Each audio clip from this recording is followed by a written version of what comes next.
سے آپ کو بتایا کہ بس جیسی افطار کا وقت ہو جائے تو فوراً کر لیں، اور اس میں اکثر ہم یہ بتاتے ہیں اور بعض لوگ بیچارے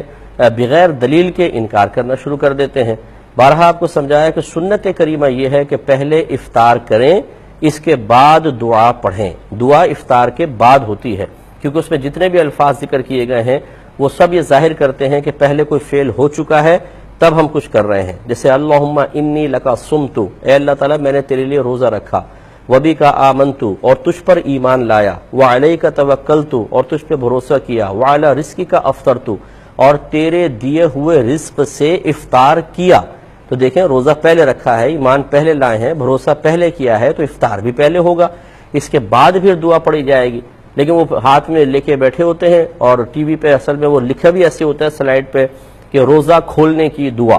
یہ بالکل غلط لکھا ہوتا ہے، یوں ہونا چاہیے روزہ کھولنے کے بعد کی دعا۔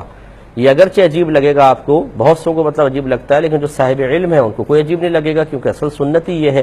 تو اس لیے اس پہ بھی تھوڑا سا خیال رکھنا چاہیے۔